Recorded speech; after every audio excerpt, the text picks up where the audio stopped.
Sikhism ਦੇ ਵਿੱਚ priest ਦੀ ਕੋਈ ਭੂਮਿਕਾ ਜਿਹੜੀ ਹੈ ਉਹ ਨਹੀਂ ਹੈ। ਯਾਨੀ ਕਿ ਸਿੱਖ ਨੇ ਡਾਇਰੈਕਟਲੀ ਅਕਾਲ ਪੁਰਖ ਦੇ ਨਾਲ ਜੁੜਨਾ, ਉਹਨੂੰ ਸਮਝਣਾ, ਔਰ ਸੈਕੰਡਲੀ ਸਿੱਖ ਨੇ ਡਾਇਰੈਕਟਲੀ ਆਪਣੇ ਗੁਰੂ ਗ੍ਰੰਥ ਸਾਹਿਬ ਨਾਲ ਔਰ ਗੁਰੂ ਸਾਹਿਬਾਨ ਦੇ ਨਾਲ, ਉਹਨਾਂ ਦੀ ਸ਼ਖਸੀਅਤ ਨਾਲ, ਉਹਨਾਂ ਦੇ ਇਤਿਹਾਸ ਨਾਲ, ਉਹਨਾਂ ਦੇ ਗੁਰੂ ਸਥਾਨਾਂ ਨਾਲ ਸਿੱਧੇ ਜੁੜਨਾ। ਉਹਦੇ 'ਚ ਵੀ ਪ੍ਰੀਸਟਲੀ ਕਲਾਸ ਦੀ ਕੋਈ ਭੂਮਿਕਾ ਨਹੀਂ ਹੈ। ਇਹਦਾ ਪੂਜਾ ਦਾ ਜਿਹੜਾ ਦੇ ਪ੍ਰਕਿਰਿਆ ਨੂੰ ਸਮਝਣਾ ਪਏਗਾ ਕਿ ਇੱਕ ਹੁੰਦਾ ਪੂਜਾ ਕਰਨਾ, ਜਿਹੜਾ ਕਿ ਪ੍ਰਚਲਿਤ ਸੀ। ਪੂਜਾ ਕਰਨ ਵਾਲੇ ਨੂੰ ਪੁਜਾਰੀ ਵੀ ਕਹਿੰਦੇ ਨੇ, ਔਰ ਜਿਹੜਾ ਮੀਡੀਏਟਰ ਹੈ ਉਹਨੂੰ ਵੀ ਪੁਜਾਰੀ ਕਿਹਾ ਜਾਂਦਾ। ਅਗਰ ਕੋਈ ਬੰਦਾ ਡਾਇਰੈਕਟਲੀ ਪੂਜਾ ਕਰਦਾ ਤੇ ਉਹ ਵੀ ਪੁਜਾਰੀ ਦੇ ਰੋਲ ਵਿੱਚ ਆਉਂਦਾ, ਜਾਂ ਉਹ ਕਿਸੇ ਨੂੰ ਵਿੱਚ ਪਾਉਂਦਾ, ਕਿਸੇ ਮੀਡੀਏਟਰ ਨੂੰ, ਉਹਦੇ ਥਰੂ ਪੂਜਾ ਕਰਦਾ, ਤੇ ਉਹ ਜਿਹੜਾ ਮੀਡੀਏਟਰ ਹੈ ਉਹ ਵੀ ਪੁਜਾਰੀ ਦੇ ਰੂਪ ਵਿੱਚ ਆਉਂਦਾ। ਤੇ ਉਹਦੇ ਵਿੱਚ ਜਿੱਥੋਂ ਤੱਕ ਪਰਸਨਲ ਪੂਜਾ ਦਾ ਸਵਾਲ ਹੈ, ਉਹਦੇ ਵਿੱਚ ਮਹਾਰਾਜ ਨੇ ਗੁਰਬਾਣੀ ਦੇ ਵਿੱਚ ਸਹੀ ਪੂਜਾ ਔਰ ਫੋਕਟ ਪੂਜਾ, ਜਿਹਨੂੰ ਅਸੀਂ ਕਹਿੰਦੇ ਹਾਂ ਫਿਜ਼ੂਲ ਦੀ ਪੂਜਾ, ਇਹਦੇ ਦਰਮਿਆਨ ਉਹਨਾਂ ਨੇ ਡਿਫਰੈਂਸ਼ੀਏਟ ਕੀਤਾ। ਉਹਨਾਂ ਨੇ ਪੂਜਾ ਨੂੰ ਨੈਗਲੈਕਟ ਨਹੀਂ ਕੀਤਾ, ਉਹਨਾਂ ਨੇ ਪੂਜਾ ਦੀ ਪद्धਤੀ ਨੂੰ ਡਿਫਰੈਂਸ਼ੀਏਟ ਕੀਤਾ ਕਿ ਸਹੀ ਪੂਜਾ ਕੀ ਹੈ ਔਰ ਗਲਤ ਪੂਜਾ ਕੀ ਹੈ। ਔਰ ਅਫਸੋਸ ਦੀ ਗੱਲ ਇਹ ਹੈ ਕਿ ਅੱਜ ਸਾਡੇ ਦੇ ਵਿੱਚ ਕੁਝ ਪ੍ਰਚਾਰਕ ਉਹ ਪੁਜਾਰੀ ਸ਼ਬਦ ਨੂੰ ਲੈ ਕੇ ਜਾਣ ਬੁੱਝ ਕੇ ਵਿਦ ਏ ਪਲਾਨ ਜਾਂ ਦੂਸਰੇ ਨੂੰ ਆਪਣੇ ਆਪ ਨੂੰ ਜ਼ਿਆਦਾ ਹਾਈ ਐਸਟੀਮ ਵਿੱਚ ਦੱਸਣ ਵਾਸਤੇ ਤੇ ਦੂਸਰੇ ਬੰਦਿਆਂ ਨੂੰ ਲੋਅਰ ਐਸਟੀਮ ਵਿੱਚ ਦੱਸਣ ਵਾਸਤੇ ਪੁਜਾਰੀ ਸ਼ਬਦ ਦਾ ਗਲਤ ਇਸਤੇਮਾਲ ਕਰ ਰਹੇ, ਸਿੱਖਾਂ ਨੂੰ ਮਿਸਗਾਈਡ ਕਰਨ ਵਾਸਤੇ। ਕੀਰਤਨ ਕਰਨ ਵਾਲੇ ਨੂੰ ਪੁਜਾਰੀ ਕਹਿ ਰਹੇ ਨੇ, ਗੁਰਦੁਆਰੇ ਦੇ ਗ੍ਰੰਥੀ ਨੂੰ ਪੁਜਾਰੀ ਕਹਿ ਰਹੇ ਨੇ, ਹੋਰ ਜਿਹੜਾ ਸਾਡਾ ਸਟਰਕਚਰ ਹੈ, ਜਿਹੜਾ ਆਰਗੇਨਾਈਜੇਸ਼ਨਲ ਸਟਰਕਚਰ ਹੈ, ਉਹਨੂੰ ਉਹ ਪੁਜਾਰੀ ਸ਼ਬਦ ਨਾਲ ਜੋੜ ਰਹੇ, ਜਿਹੜਾ ਕਿ ਸਰਾਸਰ ਗਲਤ ਹੈ, ਇੱਕ ਧੋਖਾ ਹੈ, ਇੱਕ ਡੌਜ ਹੈ। ਬਾਣੀ ਦਾ ਫਰਮਾਨ ਹੈ, ਵਰਤ ਨੇਮ ਸੱਚ ਸੰਜਮ ਪੂਜਾ ਪਖੰਡ ਭਰਮ ਨਾ ਜਾਈ। ਅਸੀਂ ਇਸ ਫਰਮਾਨ ਨੂੰ ਮੰਨਦੇ ਹਾਂ ਕਿ ਪਖੰਡ ਰੂਪ ਦੀ ਜਿਹੜੀ ਪੂਜਾ ਹੈ, ਉਹਦੇ ਵਿੱਚ ਪਏ ਬੰਦੇ ਦਾ ਜਿਹੜਾ ਭਰਮ ਹੈ, ਵਹਿਮ ਹੈ, ਉਹ ਨਹੀਂ ਨਿਕਲਦਾ ਉਸ ਪੂਜਾ ਦੇ ਨਾਲ।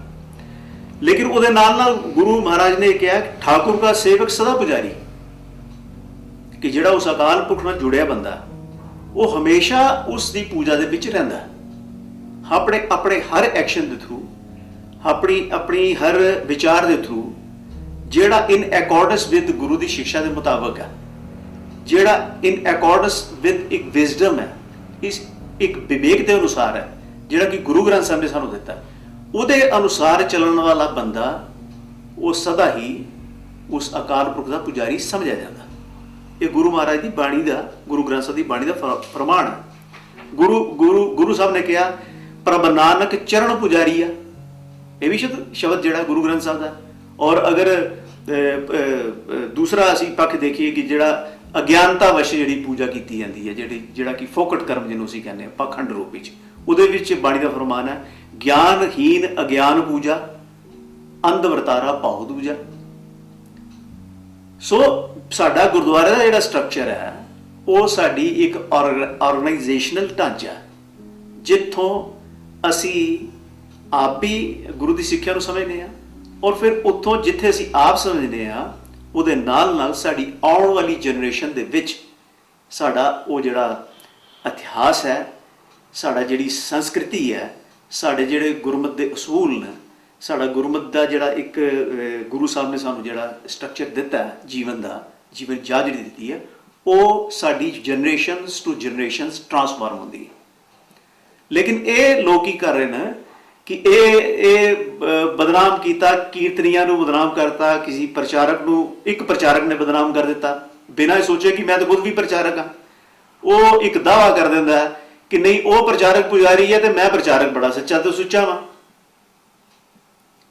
ਦੂਸਰੀ ਦੀ ਤਰਫ ਉਂਗਲ ਕਰ ਦਿੰਦਾ ਕਿ ਉਹ ਸਟਰਕਚਰ ਪੁਜਾਰੀ ਹੈ ਤੇ ਮੇਰਾ ਸਟਰਕਚਰ ਜਿਹੜਾ ਬਿਲਕੁਲ ਠੀਕ ਹੈ। ਸੋ ਇਹ ਐਬਿਊਸਿਵ ਜਿਹੜੀ ਇੱਕ ਟੋਨ ਹੈ ਪੁਜਾਰੀ ਸ਼ਬਦ ਨੂੰ ਇਸਤੇਮਾਲ ਕਰਨ ਦੀ, ਇਹਦੇ ਵਿੱਚ ਇਮਾਨਦਾਰੀ ਨਹੀਂ ਹੈ, ਇਹਦੇ ਵਿੱਚ ਇੱਕ ਹੌਨੈਸਟੀ ਨਹੀਂ ਹੈ। ਸੋ ਇਸ ਕਿਸਮ ਦੀ ਜਿਹੜੀ ਪੂਜਾ ਹੈ ਨਾ, ਪੁਜਾਰੀ ਸ਼ਬਦ ਨੂੰ ਵਿੱਚ ਲਿਆਣਾ, ਈਵਨ ਕਿ ਮੈਂ ਕਹਿੰਦਾ ਕਿ ਅਗਰ ਕੋਈ ਜੀਨ ਤੇ ਪੈਂਟ ਕਮੀਜ਼ ਜਾਂ ਕੋਟ ਪੈਂਟ ਕਮੀਜ਼ ਪਾ ਕੇ ਜਿਹੜਾ ਦਾਅਵੇ ਦੇ ਨਾਲ, ਜਿਹੜਾ ਆਪਣੇ ਆਪ ਨੂੰ ਆਰਗੇਨਾਈਜ਼ ਕਰਕੇ, ਆਪਣਾ ਸੰਗਠਨ ਤਿਆਰ ਕਰਕੇ, ਤੇ ਇੱਕ ਜ਼ੋਰ ਜ਼ਬਰਦਸਤੀ ਔਰ ਇੱਕ ਧੱਕੇ ਦੇ ਨਾਲ ਜਾਂ ਇੱਕ ਮਿਸਗਾਈਡ ਮਿਸਗਾਈਡਿੰਗ ਕਨਫਿਊਜ਼ਨ ਕ੍ਰੀਏਟ ਕਰਕੇ ਅਗਰ ਸਿੱਖ ਔਰ ਗੁਰੂ ਦੇ ਵਿੱਚ ਮੀਡੀਏਸ਼ਨ ਕਰਨਾ ਚਾਹੁੰਦਾ ਕਿ ਨਹੀਂ ਗੁਰੂ ਸਾਹਿਬ ਇਹ ਕਹਿ ਰਹੇ, ਨਹੀਂ ਮੈਂ ਦਾਅਵੇ ਨਾਲ ਕਹਿ ਰਿਹਾ ਗੁਰੂ ਸਾਹਿਬ ਇਹ ਕਹਿ ਰਹੇ, ਨਹੀਂ ਸਿੱਖਾਂ ਨੂੰ ਇਹ ਨਹੀਂ ਕਰਨਾ ਚਾਹੀਦਾ, ਉਹ ਤਾਂ ਖੁਦ ਪੁਜਾਰੀ ਹੈ। ਖੁਦ ਪੁਜਾਰੀ ਜਿਹੜਾ ਆਪ ਪੁਜਾਰੀ ਬਣ ਗਿਆ ਮਾਡਰਨ ਰੂਪ ਦੇ ਵਿੱਚ, ਕਿਸੇ ਨੇ ਮਾਲ ਖੋਲ੍ਹ ਲਿਆ, ਕਿਸੇ ਨੇ ਡੇਰਾ ਖੋਲ੍ਹ ਲਿਆ, ਕਿਸੇ ਨੇ ਗੁਰੂ ਦੇ ਨਾਮ ਤੇ ਸੰਸਥਾਨ ਖੋਲ੍ਹ ਲਿਆ, ਖੁਦ ਉਹ ਪੂਜਾ ਕਰ ਰਹੇ ਨੇ ਤੇ ਇਲਜ਼ਾਮ ਜਿਹੜਾ ਦੂਸਰਿਆਂ ਦੇ ਉੱਪਰ ਲਗਾ ਰਹੇ ਨੇ ਔਰ ਪੁਜਾਰੀ ਸ਼ਬਦ ਨੂੰ ਬਦਨਾਮ ਕਰ ਰਹੇ ਨੇ, ਜਿਹੜਾ ਕਿ ਪੁਜਾਰੀ ਸਿਸਟਮ ਹੈ ਹੀ ਨਹੀਂ ਸਾਡੇ ਵਿੱਚ।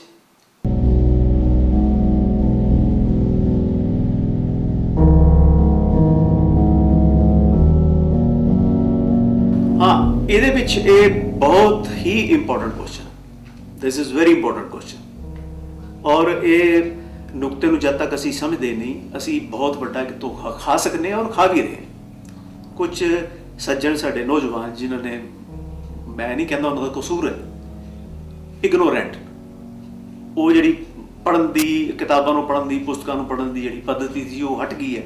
ਹੁਣ WhatsApp ਤੇ ਜੋ ਆਇਆ, ਉਹ ਜੋ ਝੂਠ ਆਇਆ ਉਹੀ ਸੱਚ ਜਿਹੜਾ ਮੰਨ ਲਿਆ ਜਾਂਦਾ, ਠੀਕ ਹੈ। ਉਹਦੇ ਵਿੱਚ ਕੀ ਹੋ ਰਿਹਾ ਹੈ ਕਿ ਕੁਝ ਆਰਗੇਨਾਈਜੇਸ਼ਨਸ ਜਾਂ ਕੁਝ ਸੱਜਣ ਇਹ ਟੀਮਸ ਦੇ ਵਿੱਚ ਆਪਣੀਆਂ ਟੀਮਸ ਬਣਾ ਕੇ, A team, B team, C team ਜਾਂ ਇੱਕ ਸੈਂਟਰਲ ਟੀਮ, ਇੱਕ ਲੈਫਟ ਟੀਮ, ਇੱਕ ਰਾਈਟ ਟੀਮ, ਇਸ ਤਰ੍ਹਾਂ ਦੀ ਟੀਮਾਂ ਬਣਾ ਕੇ ਇੱਕ ਸਟ੍ਰੈਟਜੀ ਦੇ ਨਾਲ ਜਿਹੜਾ ਉਹ ਕਨਫਿਊਜ਼ਨ ਕ੍ਰੀਏਟ ਕਰ ਰਹੇ ਨੇ ਔਰ ਅਟੈਕ ਕਰ ਰਹੇ ਨੇ। ਉਹਨਾਂ ਦੇ ਵਿੱਚੋਂ ਇੱਕ ਤਬਕੇ ਦੀ ਮੈਂ ਗੱਲ ਕਰਾਂਗਾ ਜਿਹੜਾ ਤਬਕਾ ਇਹ ਕਹਿੰਦਾ ਕਿ ਅਸੀਂ ਸਿੱਖ ਰਹਿਤ ਮਰਿਆਦਾ ਨੂੰ ਮੰਨਦੇ ਹਾਂ ਔਰ ਇਲਜ਼ਾਮ ਲਗਾਉਂਦਾ ਕਿ ਡੇਰੇਦਾਰ ਸਿੱਖ ਰਹਿਤ ਮਰਿਆਦਾ ਨੂੰ ਨਹੀਂ ਮੰਨਦੇ, ਫਲਾਣੀ ਟਕਸਾਲ ਸਿੱਖ ਰਹਿਤ ਮਰਿਆਦਾ ਨੂੰ ਨਹੀਂ ਮੰਨਦੀ, ਸ਼੍ਰੋਮਣੀ ਕਮੇਟੀ ਸਿੱਖ ਰਹਿਤ ਮਰਿਆਦਾ ਨੂੰ ਨਹੀਂ ਮੰਨਦੀ, ਅਸੀਂ ਸਿੱਖ ਰਹਿਤ ਮਰਿਆਦਾ ਨੂੰ ਮੰਨਦੇ ਹਾਂ ਤੇ ਤੁਸੀਂ ਡੇਰੇ ਵਾਲਿਆਂ ਨੂੰ ਕਨਵਿੰਸ ਕਰੋ, ਤੁਸੀਂ ਫਲਾਣੇ ਨੂੰ ਕਨਵਿੰਸ ਕਰੋ, ਤੁਸੀਂ ਉਹਨੂੰ ਕਨਵਿੰਸ ਕਰੋ ਕਿ ਉਹ ਸਿੱਖ ਰਹਿਤ ਮਰਿਆਦਾ ਨੂੰ ਮੰਨਦੇ, ਅਸੀਂ ਤੇ ਸਿੱਖ ਰਹਿਤ ਮਰਿਆਦਾ ਨੂੰ ਅਕਾਲ ਤਖਤ ਤੋਂ ਪੰਥ ਪ੍ਰਵਾਨਿਤ ਸਿੱਖ ਰਹਿਤ ਮਰਿਆਦਾ ਨੂੰ ਮੰਨਦੇ ਹਾਂ। ਲੇਕਿਨ ਇਹਦੇ ਵਿੱਚ ਉਹਨਾਂ ਦਾ ਗੇਮ ਪਲਾਨ ਹੈ। ਇਹ ਕਹਿਣ ਦੇ ਵਿੱਚ ਕੀ ਇੱਕ ਬਹੁਤ ਵੱਡਾ ਝੂਠ ਹੈ। ਉਹ ਕਿਸ ਤਰ੍ਹਾਂ ਕਿ ਸਾਨੂੰ ਬੜੀ ਬਾਰੀਕੀ ਦੇ ਨਾਲ ਪਹਿਲੇ ਇਹ ਦੇਖਣਾ ਚਾਹੀਦਾ ਹੈ ਕਿ ਫਰੋਮ ਵੇਅਰ ਸਿੱਖ ਰਹਿਤ ਮਰਿਆਦਾ ਸਟਾਰਟਸ। ਸਿੱਖ ਰਹਿਤ ਮਰਿਆਦਾ ਦਾ ਜਿਹੜਾ ਓਪਨਿੰਗ ਚੈਪਟਰ ਹੈ ਉਹ ਸਿੱਖ ਦੀ ਡੈਫੀਨੇਸ਼ਨ ਤੋਂ ਸ਼ੁਰੂ ਹੁੰਦਾ ਹੈ ਕਿ ਹੂ ਇਜ਼ ਸਿੱਖ, ਸਿੱਖ ਕੌਣ ਹੈ।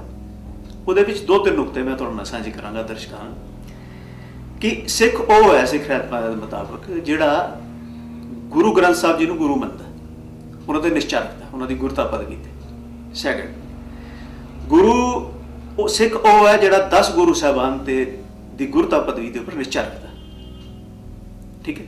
ਔਰ ਫਿਰ ਇਹਦੇ ਵਿੱਚ ਆ ਜਾਂਦਾ ਕਿ ਜਿਹੜਾ ਇੱਕ ਅਕਾਲ ਪੁਰਖ ਤੋਂ ਸਿਵਾਏ ਕਿਸੇ ਹੋਰ ਨੂੰ ਆਪਣਾ ਇਸ਼ਟ ਨਹੀਂ ਮੰਨਦਾ, ਉਹ ਸਿੱਖ ਹੈ, ਠੀਕ ਹੈ। ਔਰ ਜਿਹੜਾ ਖੰਡੇ ਬਾਟੇ ਦੀ ਪਹੁਲ ਤੇ ਦੀ ਰਹਿਤ ਤੇ ਜਿਹੜਾ ਨਿਸ਼ਚਾ ਰੱਖਦਾ, ਬਲਕਿ ਉਹਦਾ ਨਿਸ਼ਚਾ ਹੋਣਾ ਚਾਹੀਦਾ। ਕੋਈ ਕਿੰਨਾ ਅਡਾਪਟ ਕਰ ਪਾਉਂਦਾ, ਕਿੰਨਾ ਨਹੀਂ ਕਰ ਪਾਉਂਦਾ, that is another issue, but ਉਹਦਾ ਐਟਲੀਸਟ ਇਹ ਵਿਸ਼ਵਾਸ ਹੋਣਾ ਚਾਹੀਦਾ ਕਿ ਹਾਂ ਇਹ ਸਾਨੂੰ ਗੁਰੂ ਸਾਹਿਬ ਨੇ ਜਿਹੜਾ ਉਹ ਸਾਨੂੰ ਖੰਡੇ ਬਾਟੇ ਦੀ ਪਹੁਲ, ਖੰਡੇ ਬਾਟੇ ਦਾ ਅੰਮ੍ਰਿਤ ਸਾਨੂੰ ਉਹਦੀ ਤਾਕੀਦ ਕੀਤੀ ਸੀ, ਉਹਦਾ ਹੁਕਮ ਕੀਤਾ ਸੀ। ਹੁਣ ਦੇਖੋ ਕੀ ਹੋ ਰਿਹਾ ਕਿ ਜਿਹੜਾ ਬੰਦਾ ਕਹਿ ਰਿਹਾ ਕਿ ਮੈਂ ਸਿੱਖ ਰਹਿਤ ਮਰਿਆਦਾ ਨੂੰ ਮੰਨਦਾ, ਉਹ ਬੇਸਿਕਲੀ ਕੀ ਕਰ ਰਿਹਾ ਹੈ ਕਿ ਉਹ ਗੁਰੂ ਗ੍ਰੰਥ ਸਾਹਿਬ ਗੁਰੂ, ਇਹਦੇ ਉੱਪਰ ਸਿੱਖ ਦੇ ਨਿਸ਼ਚੇ ਨੂੰ ਵਰਗਲਾ ਕੇ ਇਹ ਕਹਿ ਰਿਹਾ ਕਿ ਗੁਰੂ ਗ੍ਰੰਥ ਸਾਹਿਬ ਗੁਰੂ ਨਹੀਂ, ਗਿਆਨ ਗੁਰੂ ਹੈ। ਸੋ ਇੱਕ ਐਸਪੈਕਟ ਸਿੱਖ ਰਹਿਤ ਮਰਿਆਦਾ ਦਾ ਡਿਲੀਟ ਕਰਤਾ ਉਹਨੇ, ਕਨਫਿਊਜ਼ ਕਰਤਾ। ਸੈਕੰਡ, 10 ਗੁਰੂ ਸਾਹਿਬਾਨ ਨੂੰ ਗੁਰੂ ਮੰਨਦਾ ਸਿੱਖ, ਸਿੱਖ ਰਹਿਤ ਮਰਿਆਦਾ ਦੀ ਇੰਟਰੋਡਕਸ਼ਨ ਵਿੱਚ ਲਿਖਿਆ, ਸਿੱਖ ਦੀ ਤਾਰੀਫ ਵਿੱਚ ਲਿਖਿਆ, ਤੇ ਇਹ ਕਹਿਣਾ ਸ਼ੁਰੂ ਕਰਤਾ ਕਿ 10 ਗੁਰੂ ਸਾਹਿਬਾਨ ਤੇ ਦੇ ਸੀ, ਉਹ ਗੁਰੂ ਹੀ ਨਹੀਂ ਸੀ, ਡਿਲੀਟ ਕਰਤਾ।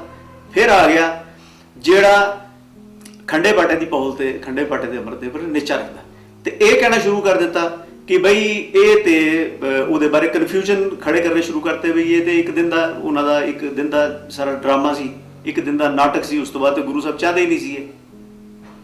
ਤੋ ਸਿੱਖ ਦੀ ਡੈਫੀਨੇਸ਼ਨ ਜਿਸਲੇ ਬਦਲ ਦਿੱਤੀ, ਜਿਸ ਬੰਦੇ ਨੇ ਸਿੱਖ ਰਹਿਤ ਮਰਿਆਦਾ ਦੀ ਡੈਫੀਨੇਸ਼ਨ ਨੂੰ, ਸਿੱਖ ਦੀ ਡੈਫੀਨੇਸ਼ਨ ਨੂੰ ਜੋ ਨਹੀਂ ਮੰਨਦਾ, ਉਹ ਕਿਹੜੇ ਮੂੰਹ ਦੇ ਨਾਲ, ਉਹ ਕਿਹੜੀ ਇਮਾਨਦਾਰੀ ਦੇ ਨਾਲ, ਉਹ ਕਿਹੜਾ ਸੰਗਠਨ ਤਿਆਰ ਕਰਕੇ ਇਸ ਚੀਜ਼ ਦਾ ਦਾਅਵਾ ਕਰਦਾ ਹੈ, ਜਾਂ ਮਹਾਰਾਜ ਦੀ ਹਜ਼ੂਰੀ ਦੇ ਵਿੱਚ ਬੈਠ ਕੇ, ਗੁਰੂ ਗ੍ਰੰਥ ਸਾਹਿਬ ਦੀ ਹਜ਼ੂਰੀ ਵਿੱਚ ਬੈਠ ਕੇ, ਜਾਂ ਟੈਲੀਵਿਜ਼ਨ ਦੇ ਇੰਟਰਵਿਊ ਦੇ ਵਿੱਚ ਉਹ ਕਿਹੜੀ ਇਮਾਨਦਾਰੀ ਨਾਲ ਇਹ ਦਾਅਵਾ ਕਰਦਾ ਕਿ ਮੈਂ ਸਿੱਖ ਰਹਿਤ ਮਰਿਆਦਾ ਨੂੰ ਮੰਨਦਾ, ਜਾਂ ਸਾਡੇ ਡੇਰੇ ਵਿੱਚ ਸਿੱਖ ਰਹਿਤ ਮਰਿਆਦਾ, ਅਕਾਲ ਤਖਤ ਤੋਂ ਜਾਰੀ ਸਿੱਖ ਰਹਿਤ ਮਰਿਆਦਾ ਫੋਲੋ ਕੀਤੀ ਜਾਂਦੀ ਹੈ। ਇਹ ਪਲੇਨ ਇੱਕ ਝੂਠ ਹੈ, ਫਸਟ ਪੁਆਇੰਟ। ਸੈਕੰਡ ਆ ਜਾਈਏ ਕਿ ਸਿੱਖ ਰਹਿਤ ਮਰਿਆਦਾ ਖਤਮ ਕਿੱਥੇ ਹੁੰਦੀ ਹੈ। ਸਿੱਖ ਰਹਿਤ ਮਰਿਆਦਾ ਖਤਮ ਹੁੰਦੀ ਹੈ ਗੁਰਮਤਿ ਦੀ ਮੱਧ ਤੇ। ਉਸ ਗੁਰਮਤਿ ਦੀ ਮੱਦ ਉੱਪਰ ਖਾਲਸੇ ਨੂੰ ਤੇ ਕੁਝ ਅਖਤਿਆਰ ਗੁਰੂ ਸਾਹਿਬ ਨੇ ਦਿੱਤੇ ਸੀ, ਇਹਦੇ 'ਚ ਕੋਈ ਡਾਊਟ ਨਹੀਂ ਹੈ ਕਿ ਖਾਲਸਾ ਬੈਠ ਕੇ ਗੁਰਮਤਾ ਕਰ ਸਕਦਾ। ਲੇਕਿਨ ਉਸ ਸਿੱਖ ਰਹਿਤ ਮਰਿਆਦਾ ਦੀ ਗੁਰਮਤਿ ਦੀ ਮੱਦ ਦੇ ਉੱਪਰ ਚੈਕਸ ਐਂਡ ਬੈਲੈਂਸ ਦਾ ਇੱਕ ਬੜਾ ਜ਼ਬਰਦਸਤ ਔਰ ਬੜਾ ਅੱਛਾ ਸਿਸਟਮ ਹੈ, ਜਿਹਦੇ ਉੱਪਰ ਖਾਲਸੇ ਦੇ ਉੱਪਰ ਇਹ ਜ਼ਿੰਮੇਵਾਰੀ ਪਾਈ ਗਈ ਹੈ। ਖਾਲਸੇ ਨੂੰ ਇਹ ਦੱਸਿਆ ਗਿਆ ਕਿ ਤੁਹਾਡੀ ਪਾਵਰ ਕੀ ਹੈ ਔਰ ਤੁਹਾਡੀ ਪਾਵਰ ਕਿੱਥੇ ਖਤਮ ਹੋ ਜਾਂਦੀ ਹੈ। ਗੁਰਮਤਿ ਦੀ ਮੱਦ ਦੇ ਵਿੱਚ ਸਿੱਖ ਖਾਲਸੇ ਦੀ ਪਾਵਰ ਨੂੰ ਮਹਦੂਦ ਕੀਤਾ ਗਿਆ, ਉੱਥੇ ਚੈੱਕ ਲਗਾਇਆ ਗਿਆ ਬਹੁਤ ਵੱਡਾ। ਕੀ ਚੈੱਕ ਲਗਾਇਆ ਗਿਆ? ਉੱਥੇ ਲਿਖਿਆ ਕਿ ਗੁਰਮਤਾ ਕੀ ਹੋਏਗਾ, ਖਾਲਸਾ ਮਿਲ ਕੇ ਵੀ ਗੁਰੂ ਗ੍ਰੰਥ ਸਾਹਿਬ ਦੀ ਪਦਵੀ ਦੇ ਖਿਲਾਫ ਕੋਈ ਵੀ ਗੁਰਮਤਾ ਨਹੀਂ ਕਰ ਸਕਦਾ। ਖਾਲਸਾ ਮਿਲ ਕੇ ਵੀ 10 ਗੁਰੂ ਸਾਹਿਬਾਨ ਦੀ ਪਦਵੀ ਦੇ ਖਿਲਾਫ ਕੋਈ ਵੀ ਗੁਰਮਤਾ ਨਹੀਂ ਕਰ ਸਕਦਾ। ਖਾਲਸਾ ਮਿਲ ਕੇ ਵੀ ਪੰਥਕ ਬਨਾਵਟ ਦੇ ਉੱਪਰ ਕੋਈ ਗੁਰਮਤਾ ਨਹੀਂ ਕਰ ਸਕਦਾ। ਉਹ ਸਿਰਫ ਗੁਰਮਤਾ ਇਹਨਾਂ ਤਿੰਨਾਂ ਚੀਜ਼ਾਂ ਦੀ ਪੁਸ਼ਟੀ ਵਾਸਤੇ ਹੀ ਕਰ ਸਕਦਾ। ਯਾਨੀ ਕਿ ਖਾਲਸਾ ਮਿਲ ਕੇ ਵੀ ਇਹ ਸਾਡੇ ਪੰਥ ਦੇ ਔਰ ਸਾਡੇ ਇਜ਼ਮ ਦੇ, ਸਾਡੇ ਸਿੱਖ ਮਤ ਦੇ ਬੇਸਿਕ ਸਟਰਕਚਰ ਨੂੰ ਬਦਲਣ ਦਾ ਅਖਤਿਆਰ ਨਹੀਂ ਰੱਖਦਾ।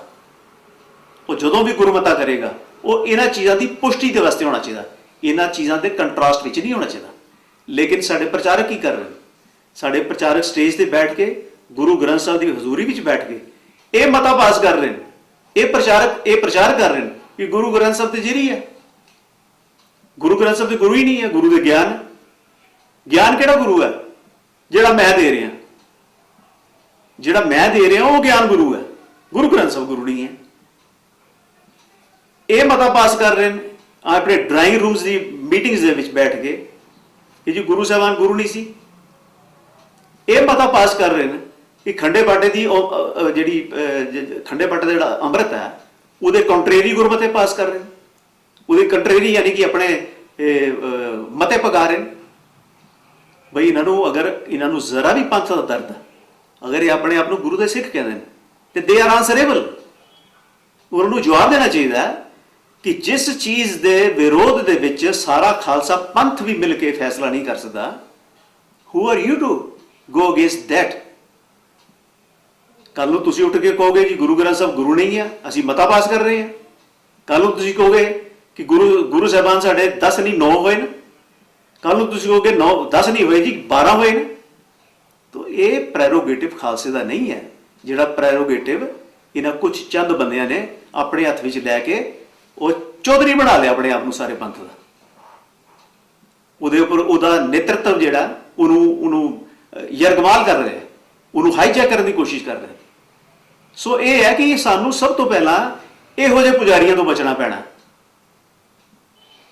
ਦੇ ਆਰ ਮੀਡੀਏਟਰ, ਉਹ ਇਹ ਇੱਕ ਕਿਸਮ ਦੀ ਇਹ ਦਲਾਲੀ ਵਿੱਚ ਪੈ ਗਏ ਨੇ। ਗੁਰੂ ਔਰ ਸਿੱਖ ਦੇ ਰਿਸ਼ਤੇ ਦੇ ਦਰਮਿਆਨ, ਗੁਰੂ ਔਰ ਸਿੱਖ ਔਰ ਅਕਾਲ ਪੁਰਖ ਦੇ ਰਿਸ਼ਤੇ ਦੇ ਦਰਮਿਆਨ ਇਹ ਦਲਾਲਾਂ ਦਾ ਕੀ ਕੰਮ ਹੈ? ਇਹੋ ਜਿਹੇ ਦਲਾਲਾਂ ਦਾ ਜਿਹੜੇ ਕਿ ਸਾਡੇ ਸਿੱਖਾਂ ਦੇ ਬੇਸਿਕ ਸਟਰਕਚਰ ਨੂੰ ਹੀ ਜਿਹੜਾ ਉਹ ਢਾਹ ਲਾਉਣ ਦੀ ਕੋਸ਼ਿਸ਼ ਕਰ ਰਹੇ।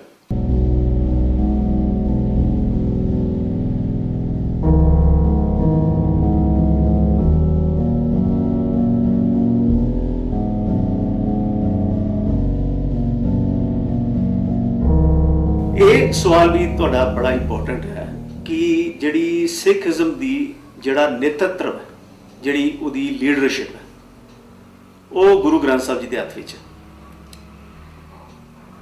10ਵੇਂ ਪਾਤਸ਼ਾਹ ਜੀ ਨੇ ਜਿਸਲੇ ਗੁਰੂ ਗ੍ਰੰਥ ਸਾਹਿਬ ਨੂੰ ਗੁਰਿਆਈ ਦਿੱਤੀ, ਔਰ ਅਗਰ ਅਸੀਂ ਭਾਈ ਨੰਦ ਲਾਲ ਜੀ ਦੇ ਰਹਿਤਨਾਮੇ ਨੂੰ ਬੜੇ ਧਿਆਨ ਨਾਲ ਪੜ੍ਹੀਏ ਤੇ ਉਹਨਾਂ ਨੇ ਇਹ ਪਹਿਲਾਂ ਹੀ 1695 ਦੇ ਕਰੀਬ ਕਹਿਣਾ ਸ਼ੁਰੂ ਕਰ ਦਿੱਤਾ ਸੀ ਕਿ ਜਿਹੜਾ ਅਗਰ ਕੋਈ ਮੇਰੇ ਦਰਸ਼ਨ ਕਰਨਾ ਚਾਹੁੰਦਾ ਉਹ ਗੁਰੂ ਗ੍ਰੰਥ ਸਾਹਿਬ ਦੇ ਦਰਸ਼ਨ ਕਰੇ। ਅਗਰ ਉਹ ਮੇਰੇ ਨਾਲ ਵਿਚਾਰ ਕਰਨਾ ਚਾਹੁੰਦਾ ਉਹ ਗੁਰੂ ਗ੍ਰੰਥ ਸਾਹਿਬ ਦੀ ਬਾਣੀ ਪੜ੍ਹੇ ਔਰ ਉਹਨੂੰ ਵਿਚਾਰੇ। ਤੇ ਇਸ ਤਰ੍ਹਾਂ ਉਹ ਮੇਰੇ ਨਾਲ ਆਪਣੇ ਆਪ ਨੂੰ ਅਟੈਚ ਸਮਝ ਸਕਦਾ, ਮੇਰੇ ਦੀਦਾਰ ਉਹ ਗੁਰੂ ਗ੍ਰੰਥ ਸਾਹਿਬ ਵਿੱਚ ਕਰ ਸਕਦਾ, ਮੇਰੇ ਨਾਲ ਡਾਇਲੌਗ ਜਿਹੜਾ ਉਹ ਗੁਰੂ ਗ੍ਰੰਥ ਸਾਹਿਬ ਦੇ ਮਾਧਿਅਮ ਤੋਂ ਕਰ ਸਕਦਾ। ਕਿਉਂਕਿ ਉਸ ਵੇਲੇ ਗੁਰੂ ਸਾਹਿਬਾਨ ਜਿਹੜੇ ਹੁੰਦੇ ਸੀ ਉਹ ਇੱਕ ਜਿਓਗ੍ਰਾਫੀਕਲ ਇੱਕ ਖਿੱਤੇ ਦੇ ਵਿੱਚ ਹੁੰਦੇ ਸੀ, ਜਦ ਕਿ ਸਿੱਖੀ ਜਿਹੜੀ ਆ ਬਹੁਤ ਉਹਦਾ ਪ੍ਰਸਾਰ ਜਿਹੜਾ ਉਹ ਇੱਕ ਲਾਰਜਰ ਸਕੇਲ ਦੇ ਉੱਪਰ ਬਹੁਤ ਸਾਰੇ ਏਰੀਆਜ਼ ਵਿੱਚ ਫੈਲ ਚੁੱਕਾ ਸੀ। ਔਰ ਹਰ ਬੰਦਾ ਐਟ ਏ ਟਾਈਮ ਤੇ ਗੁਰੂ ਸਾਹਿਬ ਕੋਲ ਆ ਨਹੀਂ ਸੀ ਸਕਦਾ। ਗੁਰਬਾਣੀ ਗੁਰੂ ਦਾ ਹੁਕਮ ਸੀ, ਗੁਰੂ ਸਾਹਿਬਾਨ ਦੀ ਉਚਾਰੀ ਸੀ, ਗੁਰੂ ਸਾਹਿਬਾਨ ਦੀ ਪ੍ਰਵਾਨਿਤ ਸੀ। ਉਸ ਬਾਣੀ ਨਾਲ ਵਿਚਾਰ ਕਰਨਾ, ਉਸ ਬਾਣੀ ਨੂੰ ਵਿਚਾਰਨਾ, ਸਮਝ ਲਓ ਕਿ ਗੁਰੂ ਸਾਹਿਬਾਨ ਨਾਲ ਵਿਚਾਰ ਕਰਨਾ। ਗ੍ਰੰਥ ਦੇ ਦਰਸ਼ਨ ਕਰਨੇ, ਸਮਝ ਲਓ ਕਿ ਗੁਰੂ ਦੇ ਦਰਸ਼ਨ ਕਰਨੇ। ਇਹ ਕਨਸੈਪਟ ਉਹਨਾਂ ਨੇ ਸਾਨੂੰ ਦਿੱਤਾ। ਉਹ ਕਨਸੈਪਟ ਦੇ ਵਿੱਚ ਉਹਨਾਂ ਨੇ ਖਾਲਸੇ ਦੇ ਉੱਪਰ ਕੁਝ ਰਿਸਪੌਂਸਿਬਿਲਿਟੀ ਪਾਈ ਜਾਣ ਤੋਂ ਪਹਿਲਾਂ, ਕਿ ਗੁਰੂ ਦੀ ਅਗਵਾਈ ਦੇ ਵਿੱਚ ਤੁਸੀਂ ਗੁਰੂ ਦੇ ਅਨੁਸਾਰ, ਸਾਡੇ ਅਨੁਸਾਰ, ਕਿ ਜਿਸ ਤਰ੍ਹਾਂ ਅਸੀਂ ਵਿਚਰਦੇ ਰਹੇ ਹਾਂ, ਕਿਉਂਕਿ ਕੋਈ ਵੀ ਫਿਲਾਸਫੀ ਅਗਰ ਉਹ ਪ੍ਰੈਕਟੀਕਲ ਸ਼ੇਪ ਨਹੀਂ ਲੈਂਦੀ, ਅਗਰ ਉਹ ਆਚਾਰ ਦਾ, ਅਗਰ ਵਿਵਹਾਰ ਦਾ ਰੂਪ ਨਹੀਂ ਲੈਂਦੀ, ਤੇ ਉਹ ਫਿਲਾਸਫੀ ਜਿਹੜੀ ਹੈ ਉਹ ਕਲੋਜ਼ ਹੋ ਜਾਂਦੀ ਹੈ। ਉਹ ਫਿਲਾਸਫੀ ਆਸਤਾ ਆਸਤਾ ਬੈਕਗਰਾਊਂਡ 'ਚ ਪੈ ਜਾਂਦੀ ਹੈ। ਇਸ ਕਰਕੇ ਉਸ ਦੇ ਉੱਪਰ ਉਹਨਾਂ ਨੇ ਖਾਲਸੇ ਨੂੰ ਇੱਕ ਥੋੜੀ ਜਿਹੀ ਪਾਰਟਨਰਸ਼ਿਪ ਵੀ ਦਿੱਤੀ ਆਪਣੀ, ਕਿ ਇਹ ਮੇਰੀ ਕਥਨੀ ਹੈ ਔਰ ਖਾਲਸਾ ਇਸ ਕਥਨੀ ਦੇ ਅਨੁਸਾਰ ਕਰਨੀ ਕਰਕੇ ਮੇਰੇ ਰੂਪ ਨੂੰ ਬਰਕਰਾਰ ਰੱਖੇਗਾ। ਲੇਕਿਨ ਇਹਨਾਂ ਲੋਕਾਂ ਨੇ ਕੀ ਕੀਤਾ? ਇਹ ਲੋਕ ਕੀ ਕਰ ਰਹੇ ਨੇ? ਇਹ ਕੀ ਕਰ ਰਹੇ ਨੇ ਕਿ ਗੁਰੂ ਸਾਹਿਬ ਦੀ ਦਿੱਤੀ ਉਸ ਡਿਕਟਮ ਨੂੰ ਦੇ ਵਿੱਚੋਂ ਸਾਰੀ ਪਾਰਟਨਰਸ਼ਿਪ ਆਪਣੇ ਨਾਲ ਕਰਾਉਣਾ ਚਾਹੁੰਦੇ ਨੇ, ਸਾਰਾ ਅਖਤਿਆਰ ਆਪਣੇ ਕੰਟਰੋਲ ਵਿੱਚ ਲੈਣਾ ਚਾਹੁੰਦੇ ਨੇ, ਸਾਰੀ ਚੌਧਰਾਹਟ ਜਿਹੜੀ ਹੈ ਆਪਣੇ ਸਿਰ ਲੈਣਾ ਚਾਹੁੰਦੇ ਨੇ, ਆਪਣੀ ਆਪਣੀ ਆਰਗੇਨਾਈਜੇਸ਼ਨ ਬਣਾ ਕੇ, ਔਰ ਗੁਰੂ ਨੂੰ ਵਿੱਚੋਂ ਡਿਲੀਟ ਕਰਨਾ ਚਾਹੁੰਦੇ ਨੇ ਕਿ ਗੁਰੂ ਸਾਹਿਬਾਨ ਦੀ ਕੋਈ ਹੈਸੀਅਤ ਨਹੀਂ ਸੀ, ਗੁਰੂ ਦੀ ਹੈਸੀਅਤ ਨਹੀਂ ਸੀ ਉਹਨਾਂ ਦੀ, ਗੁਰੂ ਗ੍ਰੰਥ ਸਾਹਿਬ ਦੀ ਵੀ ਹੈਸੀਅਤ ਨਹੀਂ ਹੈ। ਤਾਂ what they want to do? They want to hijack. ਇਹ ਸਾਰੀ ਕੌਮ ਨੂੰ ਹਾਈਜੈਕ ਕਰਕੇ ਇਹ ਆਪਣੇ ਪੁਜਾਰੀ ਪੂਣੇ ਨੂੰ ਦੇ ਧੰਦੇ ਨੂੰ ਚਮਕਾਉਣਾ ਚਾਹੁੰਦੇ ਨੇ, ਜਿੱਥੋਂ ਹਰ ਸਿੱਖ ਨੂੰ ਸੁਚੇਤ ਹੋਣ ਦੀ ਲੋੜ ਹੈ। ਕਿਉਂਕਿ ਅਸੀਂ ਅਗਰ ਇੰਗਲਿਸ਼ ਐਂਗਲੋ ਸਿੱਖ ਵਾਰ ਦੇ ਵਿੱਚ ਤੇ ਅਸੀਂ ਆਪਣੀ ਜਿਹੜੀ ਇੱਕ ਪਾਤਸ਼ਾਹੀ ਹੈ, ਜਿਹੜਾ ਰਾਜ ਸੀ, ਉਹ ਤੇ ਗਵਾਤਾ ਐਂਗਲੋ ਸਿੱਖ ਵਾਰ ਦੇ ਵਿੱਚ 1849 ਦੇ ਵਿੱਚ। ਲੇਕਿਨ ਸਾਡੇ ਕੋਲ ਇੱਕ ਪਾਤਸ਼ਾਹੀ ਬਰਕਰਾਰ ਰਹੀ, 10 ਗੁਰੂ ਸਾਹਿਬਾਨ ਦੀ ਪਾਤਸ਼ਾਹੀ ਔਰ ਗੁਰੂ ਗ੍ਰੰਥ ਸਾਹਿਬ ਦੀ ਪਾਤਸ਼ਾਹੀ। ਜੇ ਅਸੀਂ ਇਸ ਪਾਤਸ਼ਾਹੀ ਨੂੰ ਗਵਾ ਦਿੱਤਾ ਤੇ ਸਾਡੇ ਕੋਲ ਰਹੇਗਾ ਕੀ? How we will be identified as a ਕੌਮ? ਇਹਨਾਂ ਪ੍ਰਚਾਰਕਾਂ ਦੇ ਸਾਡੇ ਅੱਗੇ ਕੱਲ ਕੋਈ ਸਮੱਸਿਆ ਬਣ ਜਾਏ ਤੇ ਇਹਨਾਂ ਪ੍ਰਚਾਰਕਾਂ ਦੇ ਬੂਹੇ ਬਹਿ ਕੇ ਕੌਮ ਫੈਸਲਾ ਕਰੇਗੀ? ਇਹਨਾਂ ਪੁਜਾਰੀਆਂ ਦੇ ਕੋਲੋਂ ਬਹਿ ਕੇ ਫੈਸਲਾ ਕਰੇਗੀ ਕਿ ਹੂ ਆਰ ਦੇ? ਇਹਨਾਂ ਦੀ ਗੁਰੂ ਸਾਹਿਬਾਨ ਔਰ ਗੁਰੂ ਗ੍ਰੰਥ ਸਾਹਿਬ ਦੇ ਮੁਕਾਬਲੇ ਇਹਨਾਂ ਦੀ ਹੈਸੀਅਤ ਹੈ ਕੀ ਹੈ, ਔਕਾਤ ਕੀ ਹੈ? ਇਹ ਆਪਣੀ ਔਕਾਤ ਹੀ ਤੇ ਰਹਿਣ, ਅਨਪੜ੍ਹੇ, ਨਾ ਸਾਇੰਸ ਦਾ ਪਤਾ, ਤੇ ਸਾਇੰਸ ਦਾ ਪਤਾ ਨਹੀਂ ਹੈ, ਤੇ ਸਾਇੰਸ ਦੇ ਕੁਝ ਟੋਟਕੇ ਚੁੱਕੇ ਤੇ ਇਹ ਅਕਾਲ ਪੁਰਖ ਨੂੰ ਐਕਸਪਲੇਨ ਕਰ ਰਹੇ ਨੇ ਕੰਟਰੇਰੀ ਟੂ ਦ ਗੁਰਬਾਣੀ। ਹੁਣ ਪੁੱਛੋ ਜੇ ਇਹ ਕੁਦਰਤ ਦੇ ਨਿਯਮ ਜਿਹੜੇ ਨੇ, ਇਹ ਕੁਦਰਤ ਦੇ ਨਿਯਮ ਜਿਹੜੇ ਨੇ, ਇਹ ਕੁਦਰਤ ਦੇ ਨਿਯਮਾਂ ਦੇ ਅੱਗੇ ਗੁਰੂ ਸਾਹਿਬਾਨ ਨੇ ਸ਼ਬਦ ਉਚਾਰਿਆ ਸੀ, ਅਰਦਾਸ ਕਰੀ ਪਰ ਆਪਣੇ ਅੱਗੇ ਸੁਣ ਸੁਣ ਜੀਵਾਂ ਤੇਰੀ ਬਾਣੀ। ਤੂੰ ਠਾਕੁਰ ਤੁਮ ਪੇ ਅਰਦਾਸ, ਜੀਓ ਪਿੰਡ ਸਭ ਤੇਰੀ ਰਾਸ। ਇਹ ਕੀ ਅਸੀਂ ਗੁਰੂ ਸਾਹਿਬ ਨੇ ਕਿਹਾ ਸੀ ਕਿ ਇਹ ਤੁਸੀਂ ਗ੍ਰੈਵਿਟੇਸ਼ਨਲ ਫੋਰਸ ਹੈ ਕਿ ਇਹ ਅਰਦਾਸ ਕਰਨੀ ਹੈ? Absolutely nonsense. ਇੱਕ ਸ਼ਬਦ ਆਉਂਦਾ, ਮਨ ਨਾ ਰਹੇ ਕੈਸੇ ਮੇਲੋ ਪਿਆਰੇ, ਤੇ ਇਹਦੇ ਵਿੱਚ ਕੀ ਕਹਿ ਰਹੀ ਹੈ ਗੁਰਬਾਣੀ?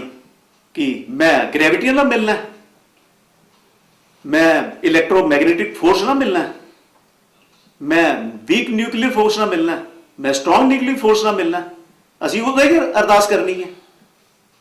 ਤੇ these are so stupid ideas ਕਿ ਨਾ ਇਹ ਉਹਦੇ ਵਿੱਚੋਂ ਇਹ ਆਪਣੀ ਅਗਵਾਈ ਐਸਟੈਬਲਿਸ਼ ਕਰਨ ਵਾਸਤੇ ਨਾ ਇਹਨਾਂ ਨੇ ਸਾਇੰਸ ਪੜ੍ਹੀ 5ਵੀਂ ਤੋਂ ਉੱਪਰ ਦੀ 10ਵੀਂ ਤੋਂ ਉੱਪਰ ਦੀ, ਜਿਨ੍ਹਾਂ ਨੇ ਥੋੜ੍ਹੀ ਬਹੁਤੀ ਪੜ੍ਹੀ ਹੈ ਉਹ 1900 ਦੀ ਸਾਇੰਸ ਉੱਪਰ ਫਸੇ।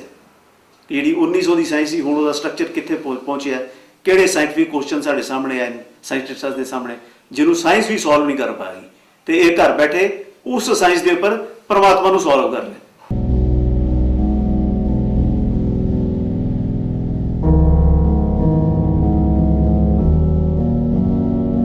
ਇਹਦੇ ਵਿੱਚ ਇਹ ਗੱਲ ਸਾਹਮਣੇ ਆ ਰਹੀ ਹੈ, ਹੁਣ ਬੜੀ ਖੁੱਲ ਕੇ ਸਾਹਮਣੇ ਆ ਰਹੀ ਹੈ, ਕਿਉਂਕਿ ਜਿਹੜੇ ਸਾਡੇ ਸਿੰਘ ਸਭਾ ਲਹਿਰ ਦਾ ਅਗਰ ਤੁਸੀਂ ਦੌਰ ਦੇਖੋ, ਨੋ ਡਾਊਟ ਕਿ ਉਹ ਪੜ੍ਹੇ ਲਿਖੇ ਨੌਜਵਾਨ ਸੀਗੇ ਔਰ ਉਹਨਾਂ ਦੇ ਵਿੱਚ ਡਿਵੋਸ਼ਨ ਬੜੀ ਸੀ, ਔਰ ਉਹਨਾਂ ਨੇ ਪੜ੍ਹਨ ਲਿਖਣ ਤੋਂ ਬਾਅਦ ਇਹ ਡਿਸਾਈਡ ਕੀਤਾ ਕਿ ਪਹਿਲੇ ਅਸੀਂ ਆਪਣੇ ਸਾਰੇ ਲਿਟਰੇਚਰ ਨੂੰ ਔਰ ਗੁਰੂ ਗ੍ਰੰਥ ਸਾਹਿਬ ਨੂੰ ਬੜੀ ਬਾਰੀਕੀ ਨਾਲ ਪੜ੍ਹੀਏ। ਜਿੱਥੇ ਤੱਕ ਉਹਨਾਂ ਦੀ ਸਮਰੱਥਾ ਸੀ ਉਹਨਾਂ ਨੇ ਇੱਕ ਓਨੈਸਟ ਐਫਰਟ ਕੀਤਾ, ਔਰ ਸਭ ਤੋਂ ਵੱਡਾ ਐਫਰਟ ਇਹ ਕੀਤਾ ਕਿ ਉਹਨਾਂ ਨੇ ਸਿੱਖ ਪੰਥ ਦੇ ਉੱਪਰ ਆਪਣੀ ਅਗਵਾਈ ਨੂੰ ਐਸਟੈਬਲਿਸ਼ ਨਹੀਂ ਕੀਤਾ। ਉਹਨਾਂ ਦਾ ਸਭ ਤੋਂ ਇੰਪੋਰਟੈਂਟ ਇਹ ਫੈਕਟਰ ਸੀ ਕਿ ਇੱਕ ਜਿਹੜਾ ਗੁਰੂ ਸਾਹਿਬ ਨੇ ਸਾਨੂੰ 5 ਪਿਆਰਿਆਂ ਦੇ ਰੂਪ ਦੇ ਵਿੱਚ ਡੈਮੋਕ੍ਰੈਟਿਕ ਸ਼ੇਪ ਦਿੱਤੀ ਸੀ ਸਾਡੀ ਕਮਿਊਨਿਟੀ ਨੂੰ, ਆਰਗੇਨਾਈਜੇਸ਼ਨ ਨੂੰ, ਜਿਹੜੀ ਕਿ ਹਿੰਦੁਸਤਾਨ ਨੇ ਬਾਅਦ ਵਿੱਚ ਅਚੀਵ ਕੀਤੀ 1947 ਵਿੱਚ। 1900 ਦੇ ਵਿੱਚ ਪਹਿਲੇ ਹੀ ਉਹਨਾਂ ਵਿਦਵਾਨਾਂ ਨੇ ਕਹਿਣਾ ਸ਼ੁਰੂ ਕਰ ਦਿੱਤਾ ਸੀ ਕਿ every gurdwara belongs to a common Sikh, ਜਿਹਦੇ ਬਾਅਦ ਇਹ ਸ਼੍ਰੋਮਣੀ ਗੁਰਦੁਆਰਾ ਕਮੇਟੀ 1925 ਦਾ ਐਕਟ ਬਣਿਆ ਹੋਣੀ ਚਾਹੀਦੀ। ਮੇਨ ਕਿ ਹਰ ਸਿੱਖ ਇਹ ਚੂਜ਼ ਕਰੇਗਾ ਕਿ ਉਹਦੇ ਧਾਰਮਿਕ ਸਥਾਨ ਗੁਰੂ ਸਥਾਨਾਂ ਨੂੰ ਕੰਟਰੋਲ ਕੌਣ ਕਰੇਗਾ, ਕਾਮਨ ਸਿੱਖ ਕਰੇਗਾ, ਉਹ ਆਪਣੀ ਬਾਡੀ ਆਪ ਚੂਜ਼ ਕਰੇਗਾ। ਇੱਥੋਂ ਸਿੱਧ ਹੁੰਦਾ ਹੈ ਕਿ ਉਹਨਾਂ ਲੋਕਾਂ ਨੇ, ਉਹਨਾਂ ਵਿਦਵਾਨਾਂ ਨੇ, ਉਹਨਾਂ ਪ੍ਰਚਾਰਕਾਂ ਨੇ, ਗਿਆਨੀ ਦਿੱਤ ਸਿੰਘ ਵਰਗੇ, ਪ੍ਰੋਫੈਸਰ ਗੁਰਮੁਖ ਸਿੰਘ ਵਰਗੇ ਜਾਂ ਹੋਰ ਬੰਦੇ ਜਿਹੜੇ ਵਿਦਵਾਨ ਸੀਗੇ, ਉਹਨਾਂ ਨੇ ਕਦੇ ਵੀ ਕੌਮ ਨੂੰ ਆਪਣੀ ਅਗਵਾਈ ਹੇਠ ਨਹੀਂ ਲਿਆਂਦਾ, ਔਰ ਉਹ ਕਦੇ ਵੀ ਉਹਨਾਂ ਨੇ ਆਪਣੀ ਅਗਵਾਈ ਨੂੰ ਪਰਮਾਨੈਂਟ ਸ਼ੇਪ ਦੇਣ ਦੀ ਕੋਸ਼ਿਸ਼ ਨਹੀਂ ਕੀਤੀ ਕਿ ਅਸੀਂ ਲੀਡ ਕਰ ਰਹੇ ਹਾਂ। ਉਹਨਾਂ ਨੇ ਪੂਰੀ ਕਮਿਊਨਿਟੀ ਨੂੰ ਲੀਡਰਸ਼ਿਪ ਦੀ ਪੋਜੀਸ਼ਨ 'ਚ ਲਿਆਂਦਾ ਕਿ ਲੀਡ ਪੂਰੀ ਕਮਿਊਨਿਟੀ ਕਰੇਗੀ, ਔਰ ਉਹੀ ਪੂਰੀ ਕਮਿਊਨਿਟੀ ਇੱਕ ਬਾਡੀ ਚੁਣੇਗੀ। ਫਿਰ ਉਹ ਬਾਡੀ ਜਿਹੜਾ ਉਹ ਸਾਡਾ ਉੱਪਰ ਵਾਲਾ ਸਟਰਕਚਰ ਚੁਣੇਗੀ ਤੇ ਉਹ ਸਟਰਕਚਰ ਜਿਹੜਾ ਕੰਮ ਕਰੇਗਾ। ਜਿਸ ਤਰ੍ਹਾਂ ਕਿ ਤੁਸੀਂ ਦੇਖੋ ਅੱਜ ਸੰਸਦ ਦੇ ਵਿੱਚ ਜਿਹੜੇ ਨੇ ਉਹ ਲੋਕ ਡੈਮੋਕ੍ਰੈਟਿਕ ਰੂਲ ਦੇ ਨਾਲ ਅਸੀਂ ਸਾਰੇ ਮਿਲ ਕੇ ਇੱਕ ਨੁਮਾਇੰਦੇ ਨੂੰ ਚੁਣਦੇ ਆ, 500-550 ਨੁਮਾਇੰਦਿਆਂ ਨੂੰ ਚੁਣਦੇ ਆ। ਉਹ ਨੁਮਾਇੰਦੇ ਫਿਰ ਆਪਣਾ ਪ੍ਰਧਾਨ ਮੰਤਰੀ ਚੁਣਦੇ ਨੇ ਕਿ who will be the leader of the parliament, and then ਉਹੀ 500 ਬੰਦੇ ਡਿਸਾਈਡ ਕਰਦੇ ਨੇ ਕਿ ਰਾਸ਼ਟਰਪਤੀ ਕੌਣ ਹੋਏਗਾ। That is a democratic process. ਹੋਰ ਕੋਈ ਵੇ ਆਊਟ ਨਹੀਂ ਹੈ। ਇਹ ਵੇ ਆਊਟ ਜਿਹੜਾ ਦੁਨੀਆ ਦੀ ਡੈਮੋਕ੍ਰੇਸੀ ਨੇ ਅਡਾਪਟ ਕੀਤਾ, ਇਹੀ ਵੇ ਆਊਟ ਜਿਹੜਾ ਹੈ ਗੁਰੂ ਗੋਬਿੰਦ ਸਿੰਘ ਜੀ ਨੇ ਇਹ ਸਾਨੂੰ ਪੰਚਾਇਤੀ ਜਿਹੜਾ ਫੈਸਲਾ ਹੈ, ਇਹ ਤਾਂ ਸਾਨੂੰ ਮਤਲਬ ਕਿ ਮਿਲ ਜੁਲ ਕੇ ਫੈਸਲਾ ਕਰਨ ਦੀ ਜਿਹੜੀ ਯੋਗਤਾ ਹੈ, ਇਹ ਤਾਂ ਪਹਿਲਾਂ ਹੀ ਸਿਖਾਈ ਕਿ ਬਈ ਇਹਦੇ ਨਾਲ ਹੀ ਤੁਸੀਂ ਅੱਗੇ ਪੰਥ ਨੂੰ ਚੱਲਣਾ। ਔਰ ਇਹ ਕੀ ਕਰ ਰਹੇ ਨੇ ਕਿ ਉਸ ਸਟਰਕਚਰ ਨੂੰ, ਉਸ ਡੈਮੋਕ੍ਰੈਟਿਕ ਸਟਰਕਚਰ ਨੂੰ, ਉਹਦੇ ਵਿੱਚ ਬੜੇ ਸਾਰੇ ਕਮੀਆਂ ਪੇਸ਼ੀਆਂ ਵੀ ਆ ਸਕਦੀਆਂ, ਉਹਦੇ ਵਿੱਚ ਕਮੀਆਂ ਪੇਸ਼ੀਆਂ ਹੋਣਗੀਆਂ ਨਹੀਂ, ਬਜਾਏ ਉਹਨਾਂ ਨੂੰ ਸੁਧਾਰ ਦੇ। ਇਹ ਉਹ ਸਾਰਾ ਡੈਮੋਕ੍ਰੈਟਿਕ ਪ੍ਰੋਸੈਸ ਇਹ ਹਰ ਸਿੱਖ ਦਾ ਅਖਤਿਆਰ ਖੋ ਕੇ, ਇਹ ਆਪਣੇ ਡਰਾਇੰਗ ਰੂਮਸ ਵਿੱਚ ਬੈਠ ਕੇ, ਸਿੱਖ ਦੇ ਆਪਣੀਆਂ ਸਟੇਜਾਂ ਤੇ ਬੈਠ ਕੇ ਸਿੱਖਾਂ ਦੇ ਬੇਸਿਕ ਸਟਰਕਚਰ ਨੂੰ ਡਿਮੋਲਿਸ਼ ਕਰਕੇ ਇਹ ਉਸ ਨੂੰ ਹਾਈਜੈਕ ਕਰਕੇ ਆਪਣੀ ਲੀਡਰਸ਼ਿਪ ਦੇਣਾ ਚਾਹੁੰਦੇ ਨੇ। That is the hegemony. ਇਹ ਇਹਨਾਂ ਦਾ ਸਭ ਤੋਂ ਵੱਡਾ ਜਿਹੜਾ ਇੱਕ ਹੈ ਉਹ ਉਲਟਾ ਜਿਹਾ ਕੰਮ ਹੈ, ਜਿਹੜਾ ਕਿ ਸਾਡੀ ਵਿਵਸਥਾ ਦੇ ਵਿੱਚ ਨਹੀਂ ਹੈ।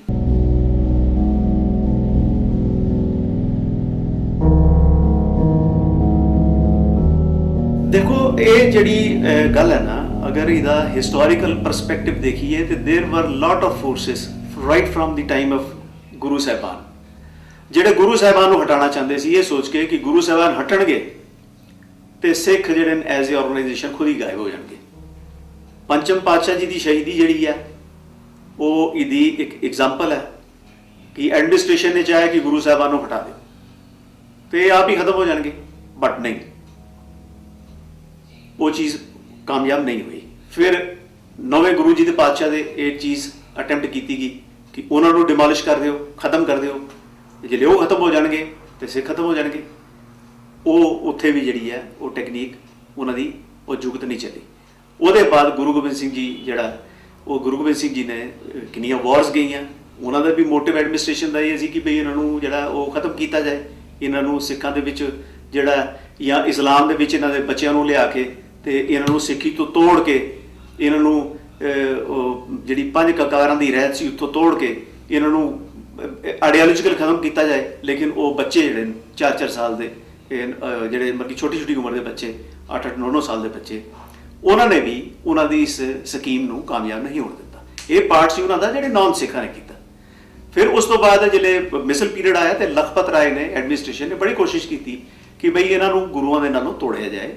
ਗੁਰੂ ਕਹਿਣ ਤੇ ਪਾਬੰਦੀ ਲਗਾ ਦਿੱਤੀ ਔਰ ਉਹਦੇ ਪਰ ਗੁਰੂ ਗ੍ਰੰਥ ਸਾਹਿਬ ਜਿਹੜੇ ਨੇ ਉਹਨਾਂ ਨੂੰ ਗੁਰਦੁਆਰਿਆਂ ਵਿੱਚ ਚੁਕਾ ਕੇ ਸੁੱਟਣ ਦਾ ਜਿਹੜਾ ਪ੍ਰਬੰਧ ਕੀਤਾ ਉਹਨਾਂ ਨੇ, ਖੂਹਾਂ ਵਿੱਚ ਸੁੱਟ ਦਿਓ, ਸਾੜ ਦਿਓ, ਉਹ ਉਹਨਾਂ ਨੇ ਕੋਸ਼ਿਸ਼ ਕੀਤੀ। ਹੁਣ ਜਿਹੜੀ ਇਹ ਕੋਸ਼ਿਸ਼ ਹੈ ਬੜੀ ਅਜੀਬੋ ਗਰੀਬ ਗੱਲ ਹੈ। ਫਿਰ ਇਹੀ ਕੋਸ਼ਿਸ਼ ਜਿਹੜੀ ਹੈ ਇਹ ਲੇਟਰ ਪੀਰੀਅਡ ਵਿੱਚ ਮਾਡਰਨ ਇੰਡੀਆ ਦੇ ਵਿੱਚ ਆਈ ਕਿ ਬਈ ਸਿੱਖਾਂ ਦੇ ਵਿੱਚ ਹੀ ਜਾਓ, ਸਿੱਖਾਂ ਨੂੰ ਇਹ ਕਨਵਿੰਸ ਕਰੋ ਕਿ ਬਈ ਅਸੀਂ ਮੂਰਤੀ ਪੂਜਾ ਦੇ ਖਿਲਾਫ ਹਾਂ ਤੇ ਬਈ ਤੁਸੀਂ ਤੇ ਗੁਰੂ ਗ੍ਰੰਥ ਸਾਹਿਬ ਨੂੰ ਮੂਰਤੀ ਵਰਗਾ ਪੂਜ ਰਹੇ ਹੋ। ਇਹ ਕਨਵਿੰਸ ਕਰੋ ਉਹਨਾਂ ਨੂੰ ਇਹ ਕਨਵਿੰਸ ਕਰੋ ਕਿ ਜਿਹੜੀ ਇਹ ਕੁਦਰਤ ਹੈ ਆਪਣੇ ਆਪ ਤੋਂ ਆਪ ਬਣੀ ਹੈ। ਇਹ ਜਿਹੜਾ ਆਈਡੀਆ ਇਹ ਸਵਾਮੀ ਦਇਆਨੰਦ ਜੀ ਨੇ ਇਹ ਪੰਜਾਬ ਦੇ ਵਿੱਚ ਇਹ ਮੂਵਮੈਂਟ ਜਿਹੜੀ ਹੈ ਚਲਾਈ ਸੀ।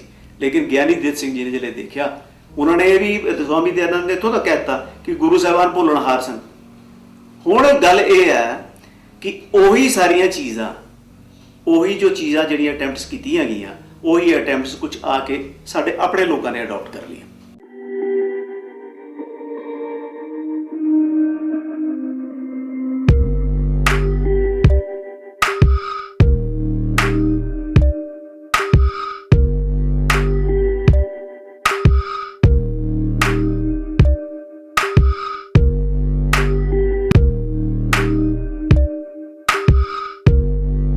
ਸਾਡੇ YouTube ਚੈਨਲ ਨੂੰ ਸਬਸਕ੍ਰਾਈਬ ਕਰੋ।